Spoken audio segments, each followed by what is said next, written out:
c'est bon? Super. Bon ben, merci beaucoup Sigolène de nous laisser la parole. Alors, on va vous présenter ici une étude, enfin 2 études en fait qui ont été réalisées dans le cadre de ma thèse en psychologie dans les soins palliatifs. Nous, ce qui nous intéressait, c'était, de façon générale, c'était le bien-être et les trajectoires de santé mentale des soignants en soins palliatifs, des professionnels des soins palliatifs. Et là, ce qu'on va vous présenter, c'est deux études qui ont été réalisées sur les pharmaciens d'officine. Donc justement, on en parlait ce matin. L'importance des pharmaciens d'officine dans les soins de fin de vie à domicile. Donc pour vous parler un tout petit peu du contexte, sur les soins palliatifs à domicile en France, on en a un peu parlé ce matin, de toute façon ça va aller très vite. On a à la fois la hausse des maladies non transmissibles et du vieillissement, c'est pareil partout dans tous les pays occidentaux. Il y a aussi ce désir de mourir chez soi, chez les individus et aussi de la part des institutions qui poussent aussi pour qu'il y ait plus de soins de fin de vie à domicile. Donc tout ça fait qu'il y a une hausse prévue des besoins en soins palliatifs à domicile dans les années à venir. Et on parlait aussi ce matin des inégalités d'accès aux ressources de soins palliatifs selon les territoires.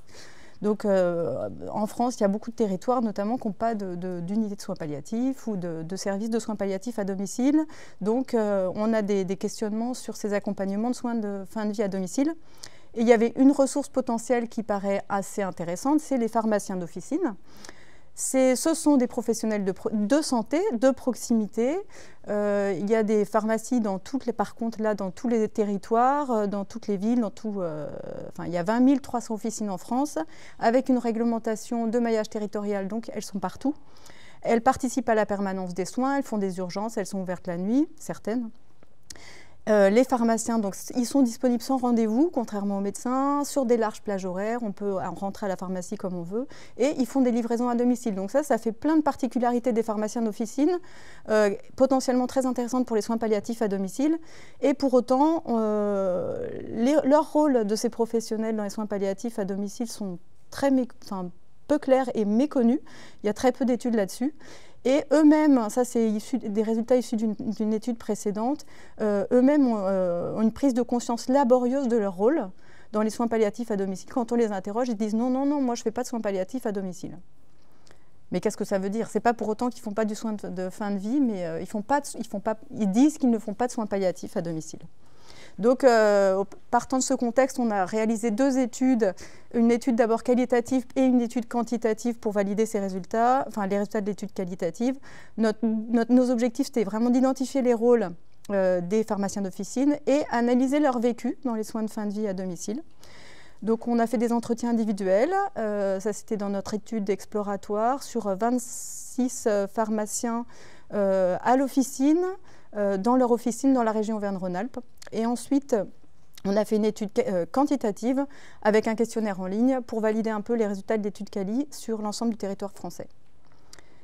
Donc là, je pars directement des résultats de l'analyse qualitative. En fait, grâce aux entretiens qu'on a réalisés, on a réussi à identifier 18 rôles de pharmaciens qui disaient qu'ils ne faisaient pas de soins palliatifs, mais ils font quand même beaucoup de choses dans les soins de fin de vie. Donc on a identifié 18 rôles qu'on a proposés dans un questionnaire aux pharmaciens dans l'étude quantitative, avec par exemple des propositions comme « j'ai participé à l'installation de matériel médical au domicile d'un patient en fin de vie » ou « j'ai orienté un patient en fin de vie ou son aidant vers des ressources, par exemple aide à domicile, assistante sociale, association, où j'ai délivré un traitement d'urgence, par exemple pour soulager la douleur d'un patient en fin de vie sans prescription, sans prescription légale, on va dire, clairement bien propre. Donc, je ne sais pas comment dire, excusez-moi, j'ai dû sûrement dire une grosse bêtise. Mais voilà, donc on a fait ces propositions aux pharmaciens et ils répondaient s'ils la faisaient dans une échelle à 4 points entre jamais, je n'ai jamais fait ça ou je le fais très souvent dans les 3 derniers mois. Donc un premier résultat que je vous montre qui était assez intéressant, qui était étonnant, on ne s'y attendait pas, on n'avait pas d'attente là-dessus de toute façon, c'était on demandait avec qui ils étaient en contact. Principalement dans leurs soins de fin de vie à domicile. Et donc ça se passe en général au comptoir de la pharmacie, mais avec qui ils sont en contact? Donc ils sont en contact avec un patient à 75%, dans 75% des situations de fin de vie à domicile, ils ont été en contact avec le patient. Ils ont été en contact avec les professionnels, des autres professionnels de santé à 93%, donc ils sont tous en contact avec les professionnels de santé, et ils sont tous, 95% en contact avec les aidants. Et donc là, il y a une différence significative déjà entre le contact avec le patient, c'est un peu moins important qu'avec les aidants. Donc là, on voit que déjà les pharmaciens, ils sont en contact avec les proches.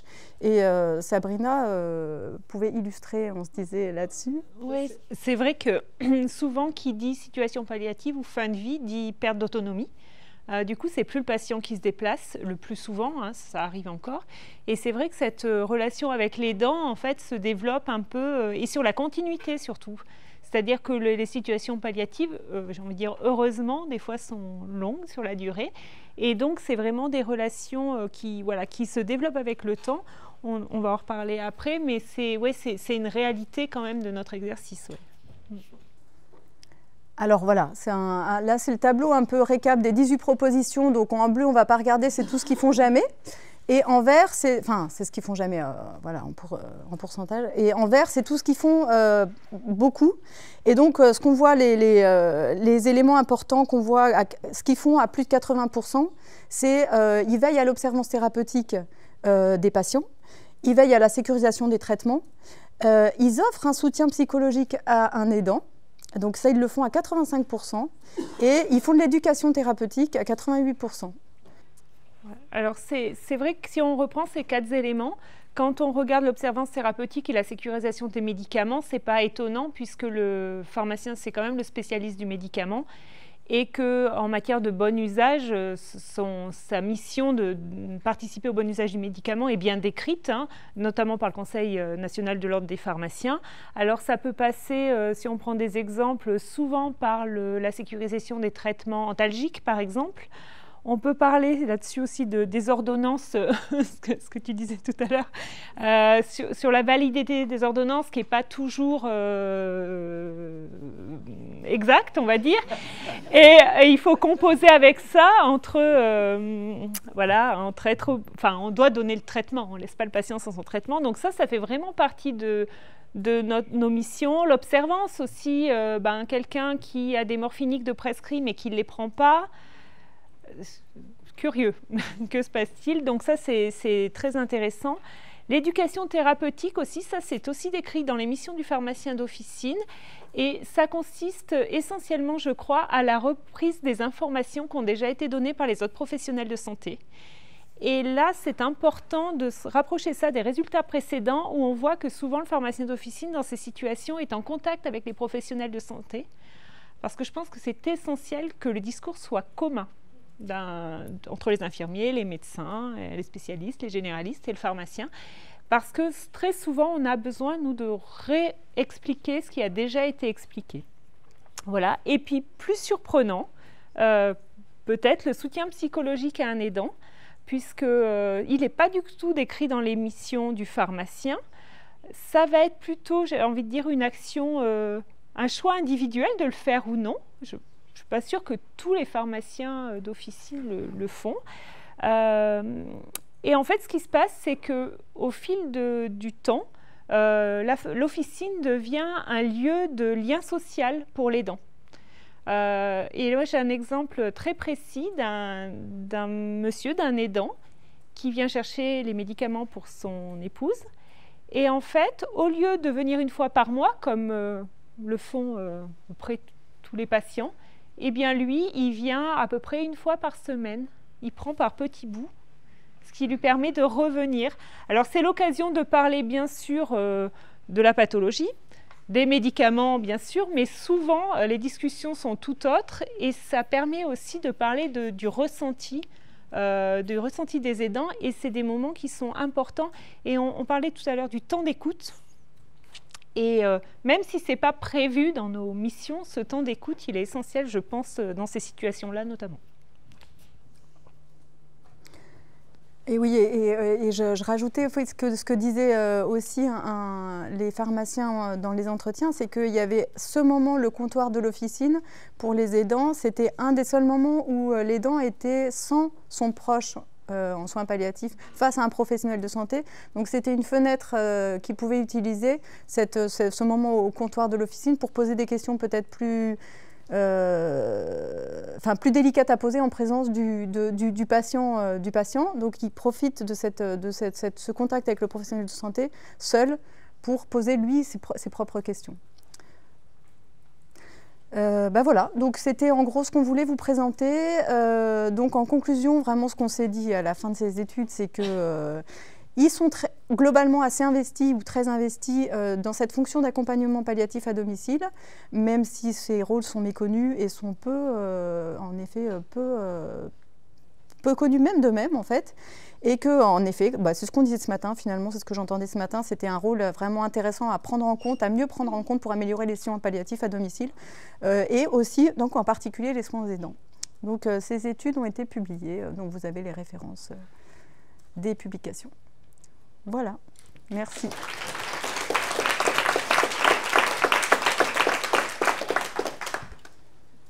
Est-ce qu'il y aurait une question pour Isabelle et Sabrina ?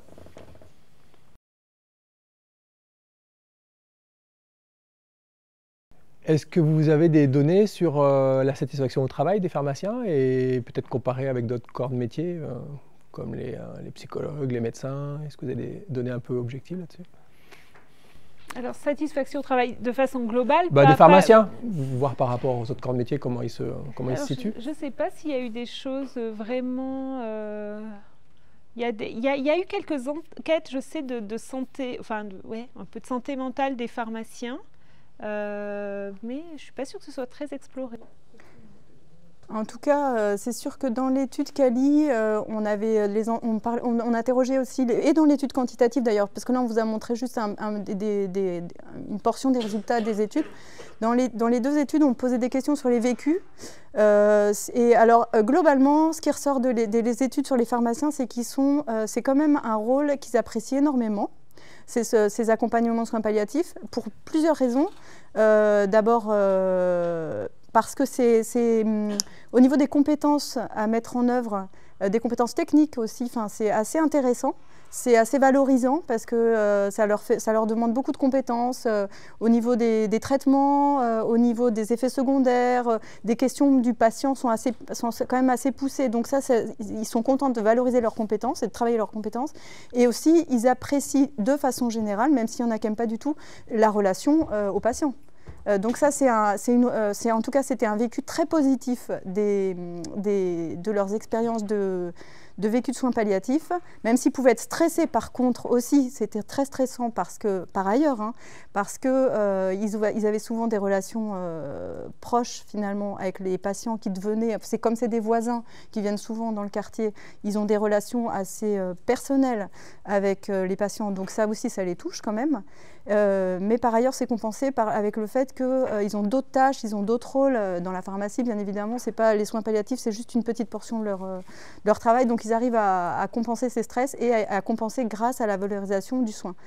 Contrairement à une autre étude que j'ai réalisée plus tard sur les soins, le bien-être des professionnels des soins palliatifs en général, spécialisés dans les unités de soins palliatifs ou dans les équipes mobiles de soins palliatifs, un accompagnement de soins palliatifs ne les stresse pas du tout, de façon générale. Mais par contre, c'est l'usure, c'est l'épuisement de l'accumulation de la confrontation à la souffrance et à la mort qui met en détresse les professionnels de santé, ce que n'ont pas les pharmaciens d'officine. Donc, voilà.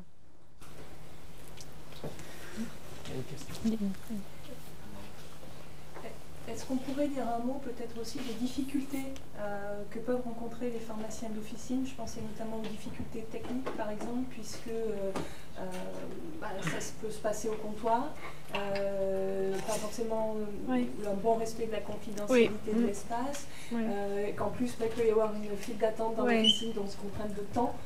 pour pouvoir, parce que là ça paraît oui, facile. Et dans la pratique, je suis pas sûre. C'est vrai que c'est une des difficultés, mais inhérentes à notre métier, c'est sans rendez-vous, mais du coup c'est sans rendez-vous, quoi. C'est-à-dire que les gens sont là, attendent leur tour, et la confidentialité des fois elle est difficile à obtenir. Alors on a tous maintenant, avec le développement des missions de vaccination, des tests de dépistage, on a tous maintenant des zones de confidentialité où on peut plus prendre le temps, mais bon, ça veut dire que ça met tout le reste de l'équipe en tension, parce qu'il y a une personne qui d'un coup disparaît possiblement à un grand moment.